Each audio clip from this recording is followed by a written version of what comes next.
이어서 A New Era of Space Economy라는 주제로 유동환 한화 스페이스허브 부사장님께서 발표를 준비해 주셨는데요. 부사장님은 한화 스페이스허브 우주사업 본부장으로서 사업 중장기 계획 그리고 글로벌 비즈니스 발굴 등 전략적 인수부터 투자에 이르기까지 회사 경영 전반을 총괄하고 계십니다.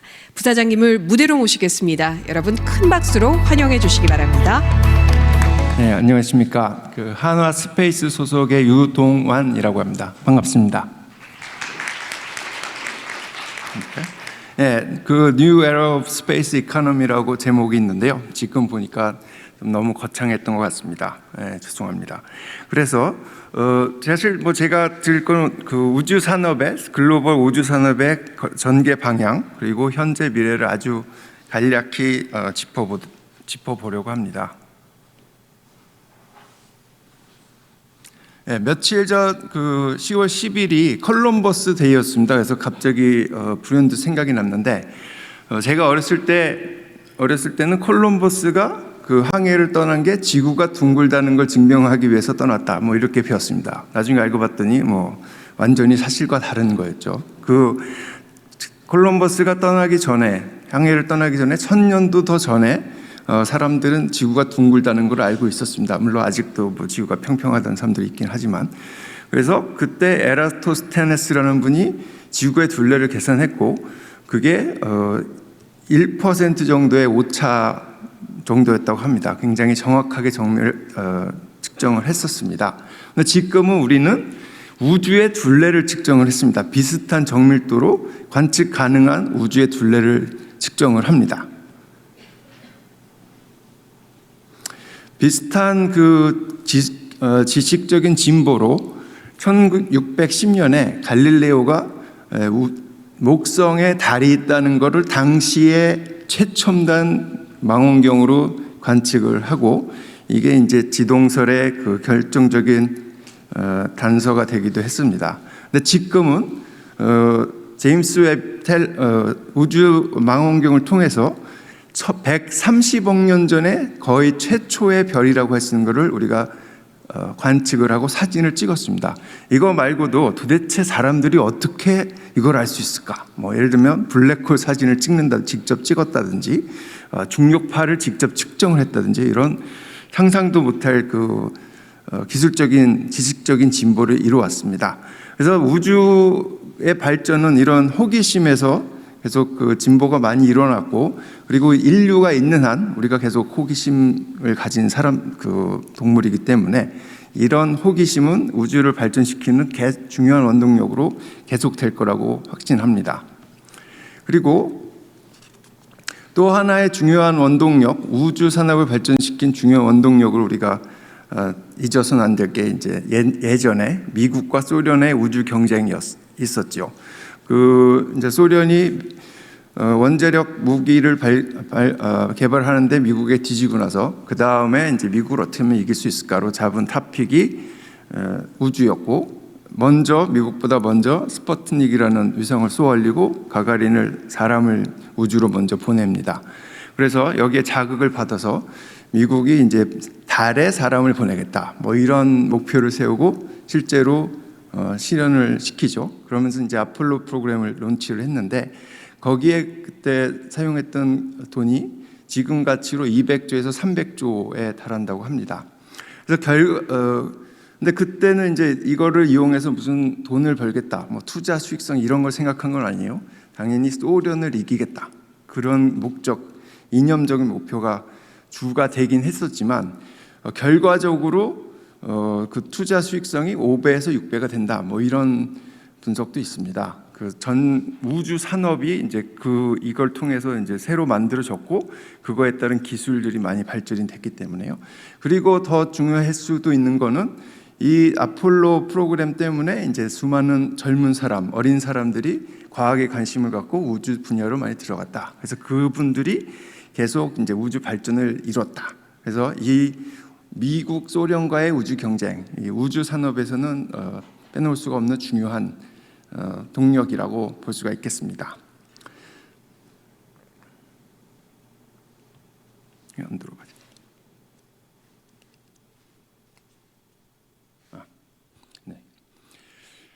그래서 그거와 연계돼서 미국 소련 그 경쟁과 연계돼서 이제 가장 그 좋은 애플리케이션을 잡은 게 이제 군사적 목적이었습니다. 제가 이제 방산 회사에서 일하니까 뭐 여러분보다 더 많이 알 거라고 혹시 생각하시면 감사하겠지만 사실 아닙니다. 이건 뭐 상식입니다. 지금 현대 전에서는 우주 에셋이 엄청난 중요한 역할을 합니다. 자기가 갖고 있는 뭐 인공위성이 파괴가 된다든지 하면은 이 치명타를 입게 되고, 마찬가지로 군에서 이제 그 어드밴티지를 얻기 위해서는 남의 위성을 떨어뜨리는 게 엄청나게 중요한 역할이 되고, 그래서 이제 미국이 이제 최근에 스페이스 포스를 창설하지 않았겠습니까?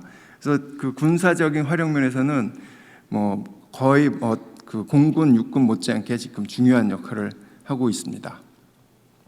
그리고 지식, 군사 그런 목적에도 있었지만 그 실제로 우주 기술이 민간 쪽에서 활용이 지금 많이 되어 왔습니다. 1965년에 처음으로 이제 위성 방송 그 위성이 발사된 이후로 꾸준한 디벨롭먼트가 있었는데요. 일단 TV, 라디오 이런 것들이 이제 위성 방송으로 되기 시작했고, 그 다음에 통신, 그리고 GPS. 지금 생각해 보면은 뭐 GPS 없이 예전에 제가 어떻게 운전했는지 상상도 안 됩니다. 그리고 기상 관측, 그 위성이 없는 기상 관측은 뭐 있을 수가 없습니다. 지금 단계에서는 아직도 뭐 기상 관측에 불만이 많이 갖고는 계시지만 위성 때문에 엄청나게 정밀도가 높아졌습니다.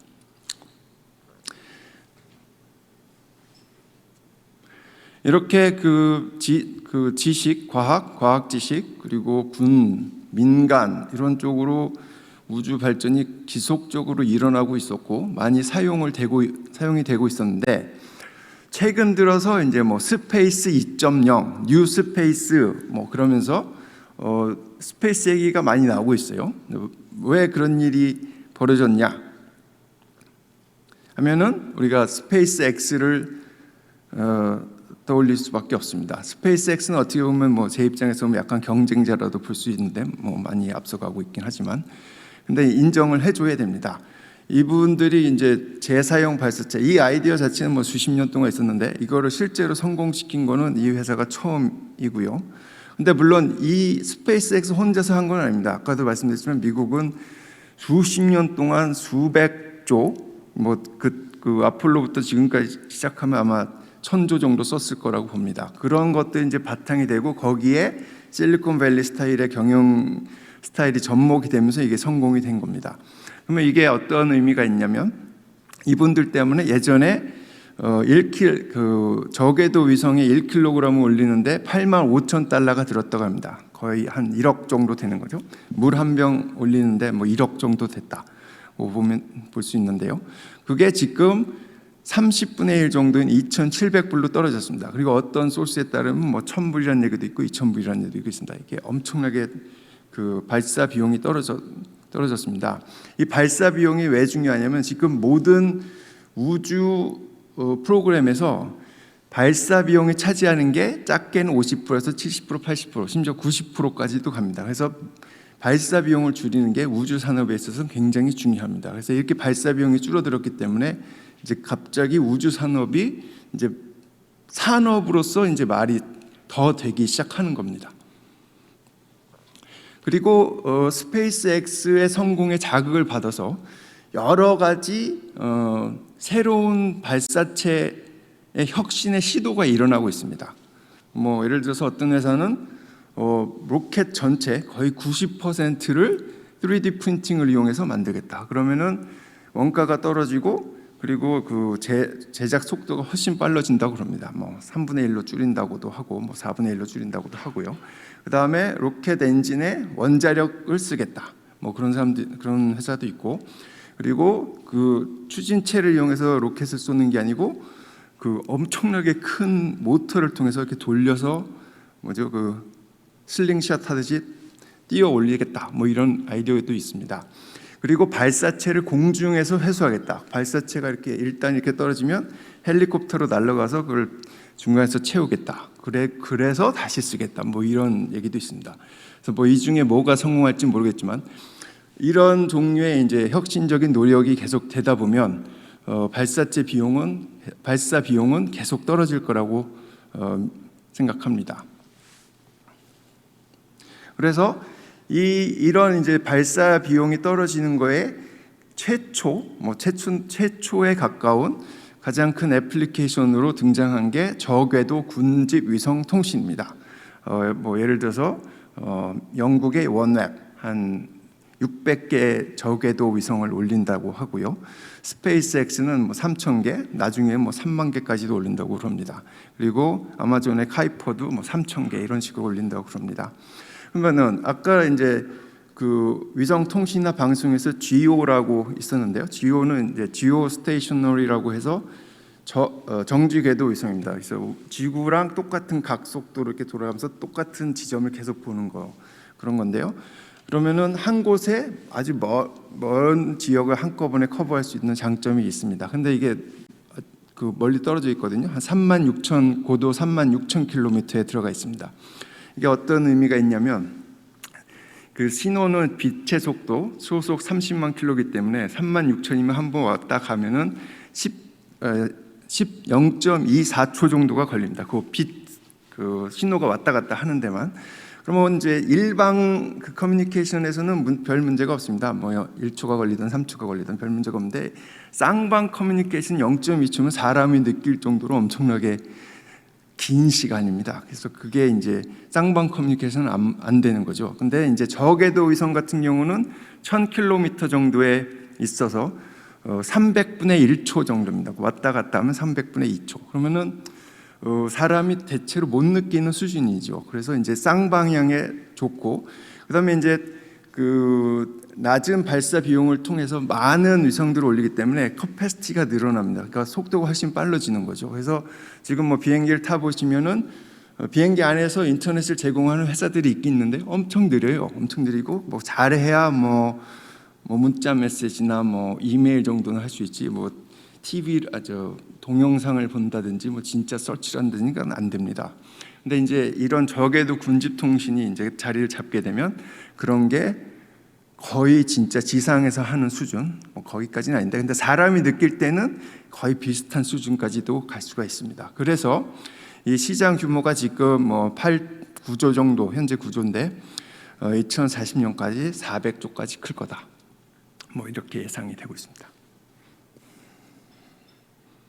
그리고 또 하나는 이제 통신도 있지만 관측도 중요합니다. 그래서 아까 이제 저궤도에서 보는 것도 있고 뭐 중궤도, 지오궤도 뭐 이렇게 다 볼 수 있는데 어쨌든 이 관측 위성 쪽도 엄청난 발전이 있어서 고해상도 그런 기술들이 많이 발전하고 있습니다. 그래서 근데 이제 환경으로 좀 초점을 맞춰보면 예전에 그 우리 지구에 오존층이 구멍이 뚫렸다 그래서 뭐 난리가 난 적이 있었는데요.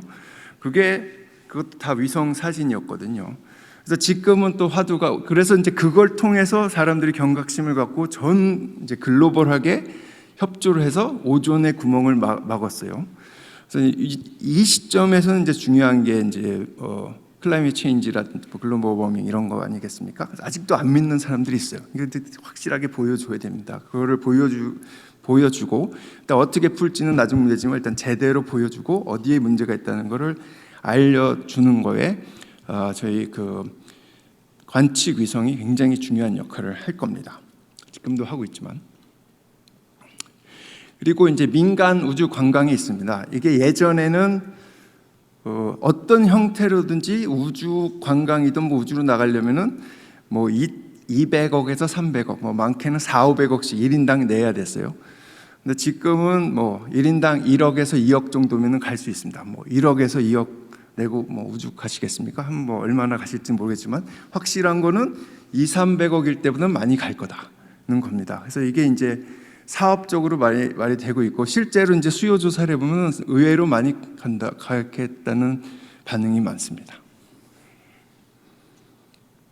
그리고 이제 우주 정거장, 지금은 이제 인터내셔널 스페이스 스테이션이라고 이제 그 나사랑 뭐 여러 나라들이 이렇게 한 그런 우주 정거장이 있어 아주 소수의 사람들만 갈 수 있는데 이제 민간 우주 정거장을 만듭니다. 그래서 아까 말씀드린 우주 관광을 한 단계 업그레이드한 우주 관광에 쓸 수도 있고, 그다음에 산업에도 이게 활용도가 높다고 합니다. 이 무중력 상태에서 새로운 물질을 개발한다든지 새로운 약을 개발한다든지 뭐 이런 걸로 사용이 된다고 합니다. 그래서 왜 무중력에서 개발하면 뭐가 좋으냐 아무리 들어도 뭔지는 잘 모르는데 일단 우리가 믿을 수밖에 없는데요. 아무튼 좋다고 합니다. 그리고 이제 아르테미스라고 많이 들어보셨겠지만 이제 다시 나사에서 다시 달에 가는 거를 생각을 하고 있습니다. 1972년 아폴로 17호 이후에 사람이 이제 달에 가는 거 거기서 끝났습니다. 이제 50년 만에 처음 있는 일이 될 텐데요. 근데 69년 그때 당시에 이제 아폴로 프로그램은 아까도 말했지만 미국 소련 간의 이념 경쟁, 그리고 국가 주도, 그러니까 나사랑 뭐 이런 미국 중심으로 했고, 그냥 일단 가서 과학 탐사나 뭐 한 몇 시간 정도 있다 오고 뭐 이 정도였고요. 근데 지금 아르테미스는 거기다가 베이스 캠프도 만들고 그리고 화성을 가는 전초 기지로 삼겠다. 뭐 이렇게 되고 있습니다. 그리고 한 21개국이 참여를 하고 수천 개의 민간 회사가 참여하는 글로벌 프로젝트입니다. 그리고 화성을 간다고 그러면은 예전에는 진짜 완전 공상 과학의 영역에 있었습니다. 일단 기술도 부족했지만 돈도 뭐 엄청나게 들었죠. 지금 가치로 치면은 1989년에 추정했을 때는 1조 달러, 천조가 넘는 돈이 들은다고 하고요. 2019년에 이제 추정했을 때는 3,400억 달러, 한 400조 정도 드는 거죠. 아직도 뭐 엄청나게 큰 돈입니다. 근데 이제 지금 나사에서 얘기하고 있는 거는 2035년을 타겟으로 하고 있고, 보통 이런 거는 이제 딜레이가 되는데요. 근데 어쨌든 2035년이라고 그래도 10년 후면은 저게 이제 일자로 시작할 수도 있고 100 단위로 시작할 수도 있고 심지어는 2자리로 떨어질 수도 있습니다. 그 정도 되면 이제 진짜 한번 해볼만, 글로벌리 해보겠다 그러면은 할 수도 있는 겁니다. 화성을 가는 게 얼마나 어렵냐? 그러면 이제 화성하고 지구하고 제일 가까워졌을 때가 5,500만 킬로미터라고 그런다. 그럼 5,500만 킬로미터면은 굉장히 먼 거리인데, 근데 실제로는 그 물리적인 이유로 그리고 그 연료 효율성 이유로 5,500만 킬로를 가는 게 아니고 5억 킬로미터를 날아가야 된다고 그럽니다. 그래서 그리고 그게 이제 한 번 가는데 9개월, 거기서 3개월 살다가 다시 돌아오는데 9개월, 그래서 총 21개월. 물론 그때 가서 기술 발전이 어떻게 됐냐에 따라서 짧아질 수도 있겠지만 어쨌든 현재 기준으로는 그 정도 걸린다고 합니다. 근데 사람을 싣고 21개월을 우주를 간다 했을 때 이제 생기는 수많은 문제점들이 있습니다. 그 사람들이 21개월 동안에 무중력 상태를 일단 견뎌야 되고 그 가는 중에 병이라도 걸리면 어떡하겠습니까? 그리고 먹고 살아야 되는데 그 먹고 살고 뭐 이런 거 하려면은 한 3-4천 톤을 뭐 어떤 사람이 타냐 다르지만 그러니까 3-4천 톤을 가지고 그게 필요하다고 그래요. 3-4천 톤. 우리가 지금 뭐 엄청 무거운 위성 올린다고 해도 뭐 6톤, 7톤 뭐 이런 거 얘기하고 있는데 지금 3-4천 톤이 필요합니다. 그런 거를 이제 어떻게 극복해내 되겠냐 하면 그런 것들이 이제 다 비즈니스 기회가 될 수 있습니다. 그래서 사람이 타고 가는 우주선에다가 그 3-4천 톤에 뭘 싣고 간다. 이건 굉장히 비효율적인 방법일 것 같고요. 일단 전용 그 수송 우주선을 만들어서 먼저 보내놓든지 아니면 우주 어딘가에 띄워놓고 기다리고 있어서 배급을 해주든지 이런 우주 수송 셔틀 같은 게 생각해 볼 수도 있고요. 그리고 이 로켓을 쏠 때 로켓 전체 무게의 80-90%가 퓨얼입니다. 연료입니다, 연료. 그러니까 뭐 아무리 뭐 미리 쏜다고 해도 어느 정도는 싣고 가야 돼. 굉장히 무거운 거를 띄워 올려야 되면 거기에 엄청나게 많은 연료가 실려야 되는데 그것도 비효율적일 가능성이 많으니까 거기는 좀 작게 하고 먼저 또 그 위에다가 퓨얼들을 쌓는 그 위성 주유소라고 부르는 것들을 만드는 것도 지금 생각을 하고 있습니다. 그리고 우주 정거장은 뭐 거기다 잠깐 쉬었다 갈 수도 있고 뭐 이런 식으로 생각해 볼 수도 있고요. 그리고 그거를 다 싣고 가냐? 그것도 이제 좀 문제가 있으니까 거기 직접 가서 화성에 가서 자원을 추출해내는 거, 수소, 산소, 그리고 물 이런 것들을 거기서 직접 추출해내는 것들을 지금 연구하고, 사실 저희도 그런 프로젝트에 지금 참여를 하고 있는 중입니다. 연구 단계에서 참여를 하고 있는 중이고, 그리고 거기서 이제 사람이 몇 달 동안 살 수 있는 우주 유인 기지를 지어야 되기 때문에 그거에 관련된 로보틱스라든지 그런 개발 기술들이 필요하게 될 겁니다. 그리고 이런 것들이 다 사업 기회고, 이런 인프라가 한번 생기기 시작하면 거기서 또 나올 수 있는 수많은 파생 사업 기회들이 있습니다. 그리고 여기 이런 걸 통해서 발견되거나 개발되는 기술들이 다른 데도 쓰일 수 있고, 그게 뭔지는 지금 알기가 아무도 모르는데 어쨌든 굉장히 큰 사업 기회로 연결이 될 수도 있습니다. 그래서 이렇게 사업 기회도 좋지만, 그리고 또 우리가 우주 얘기하면 빼놓을 수 있는 게 진짜 지구를 구하는 기술이, 리터럴리 지구를 구하는 기술입니다. 며칠 전에 이제 다트라는 실험이 성공했다고 합니다. 그래서 조그만 위성을 쏘아 올려갖고 그 소행성을 하고 충돌시켜서 소행성의 궤도를 바꾸는, 영화에나 있을 수 있는 건데, 물론 지금은 조그만 거긴 합니다. 그래서 예전에 그 좀 오래된 영화인데 1998년에 딥 임팩트랑 아마겟돈이라는 영화가 동시에 나왔어요. 여기서는 이제 한 영화에서는 직경 10km 되는 소행성이 지구로 날라와서 부딪히는데, 그걸 가서 이제 원자력 폭탄으로 부신다. 다른 쪽에서는 더 큰 소행성이 날라오는데 그것도 가서 원자력을 부신다. 이게 이제 주요 내용이었는데, 이게 과학적으로 말이 되냐? 말이 안 된다. 대체로 그런 의견입니다. 근데 그 방법은 과학적으로 말이 안 될 수 있지만, 소행성의 위협은 진짜입니다. 그래서 지금 각국에서, 특히 나사를 중심으로 각국에서 요 위협이 될 만한 거를 이제 서베이를 하고 있는데, 그래서 이제 potentially hazardous object라고 해서 한국말로 아무튼 지구 위협 물체 이런 것들을 이제 관측을 하고 있는데, 한 2,000개 정도 이제 관측이 됐고, 그 중에서 한 200개 정도는 직경이 11km 이상이라고 그러는데, 지금까지 보면은 향후 100년 안에는 우리랑 충돌할 확률은 거의 없다고 하는데요. 근데 이제 이거 조그만 거기 때문에 이 중력의 영향을 많이 받아서 언제 이게 갑자기 방향을 바꿔서 우리 쪽으로 날아올지 모릅니다. 지금은 조그만 것들은 저런 기술을 통해서 빨리만 발견하면은 칠 수가 있는데, 1km 넘어가면은 아주 먼저 빨리 발견하지 않으면은 쉽지 않습니다. 1km짜리가 지구랑 부딪히면 그 예전에 공룡 멸종 그런 수준이 됩니다. 그때는 물론 더 큰 거긴 한데 1km만 돼도 글로벌 디스트럭션이 예견이 된다고 그럽니다.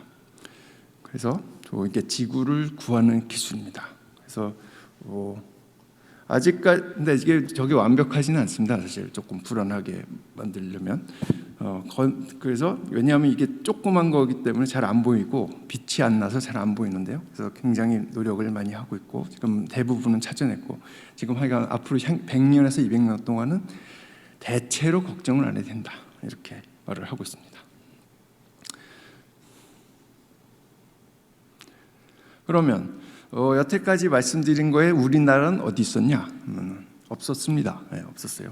왜 없었냐면은 사실 우리나라가 우주 쪽에서는 많이 뒤처졌습니다. 한 10년에서 20년 정도 뒤처져 있다고 합니다. 왜 뒤처져 있었냐면 관심이 없었으니까 그렇죠. 다른 거 하느라고 바쁘고 다른 거 더 좋은 거 많으니까 이제 바빠서 안 한 것도 있습니다. 그래서 보면은 미국 대비해서는 50분의 1 정도, 국가 예산이 50분의 1 정도로 책정이 됐고, 그거는 이제 절대적인 규모도 문제지만 상대적으로 봐도 우리나라 경제 규모에 비해서 GDP나 이런 거 봤을 때도 너무 작다.